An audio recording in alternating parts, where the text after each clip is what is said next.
This is a very special interaction we are having with Dr. Subba Rao, the 22nd RBI governor, former RBI governor. Not only that, but a very accomplished economist.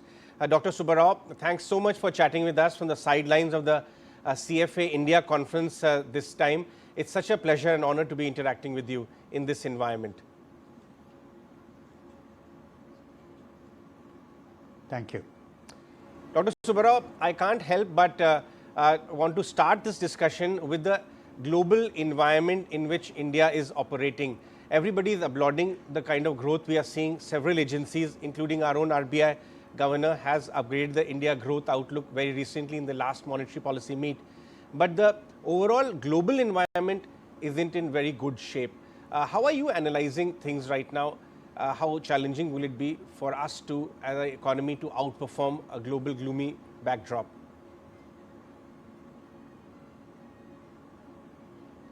Yeah, thank you for that question. We heard it from a number of people, including the Prime Minister and the Finance Minister, that India is the fastest growing large economy in the world. As you said, the RBI expects the economy to grow by 7+% this year. That's all very good. But you also refer to the global situation. The point is that, yes, we must grow faster. But I don't believe the global situation is a good comparator because we are a low-income economy. So we have to grow fast because as much as we are a large economy, we are also a poor society. India has, by per capita income, we are about 139 in the League of Countries. We are the poorest country in BRICS. We are the poorest in G20. So we have to lift poverty. So we have to grow fast. Comparing with the rest of the world is good, but that is not good enough. And I believe that for India to grow faster, we want a stable geopolitical environment and a stable environment around the world. Because if you look at India's performance over the last 25 years, India has had stable, high growth when the world was growing. So to believe that India can continue to grow even as the world is not subdued, I believe will be misleading. So we have to grow fast, and we are growing fast today because we are catching up on growth, but we also want the world to grow faster in order for India to maintain its growth momentum. Sure. You make a very valid point that we will have to face and overcome a lot of global challenges to achieve our ambition and of course the momentum of superior economic growth. Dr. Subba Rao, I also want to talk about our current political leadership and a few other business leaders we speak to every day on our channel, talk about the ambition India has undertaken to continue this, on the back of reform momentum and amazing regulatory environment from the central bank as well, to become a fully developed economy in the next 25 years. Prime Minister Modi also spoke about it yesterday from the Vibrant Gujarat, kind of show. What will it undertake for us to have superior growth on a prolonged basis so as to achieve that ambition?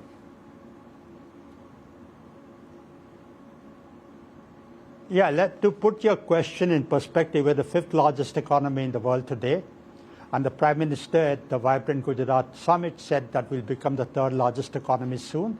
And that we will, maybe a plus or minus 1 year, we will overtake Germany and Japan and become the 3rd largest economy, probably in the next 5 years. But as I said earlier, we're still a poor country. We want to be a developed country by the time of India's independence in 2047. And there are some estimates that in order to become a developed country, we need to grow at about 7.6 or 7.7% consistently for the next 23 to 24 years.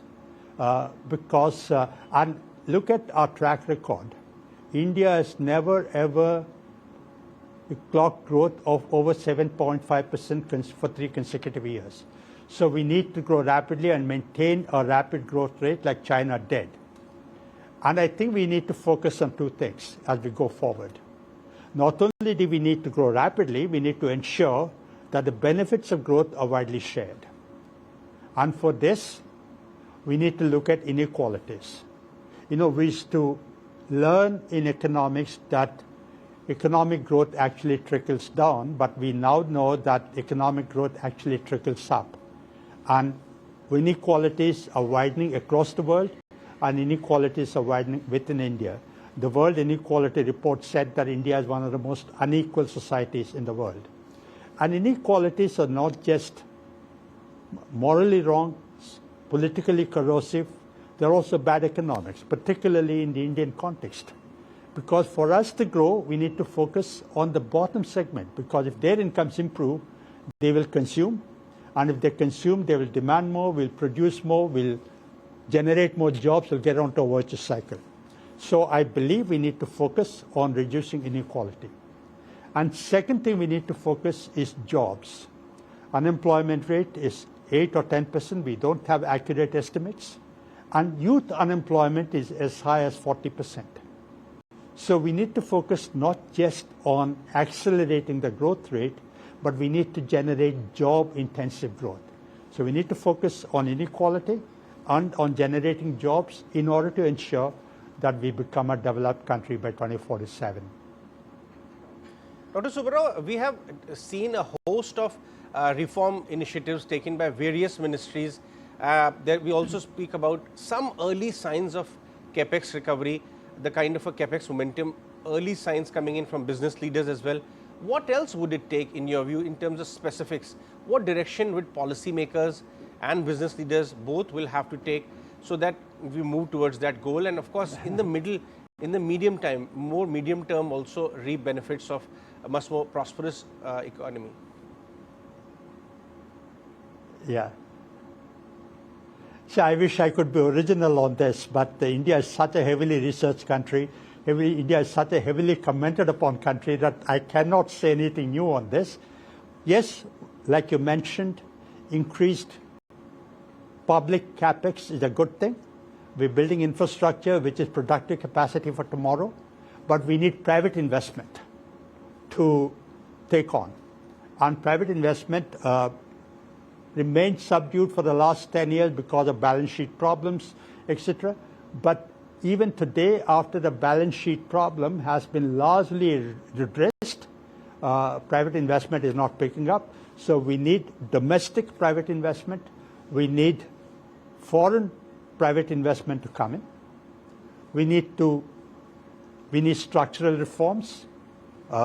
We need governance reforms.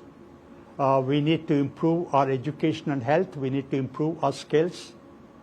So we need to work. It's going to be transitory, but in the event it proved to be quite a monster. For over 2 years, they've been struggling with inflation.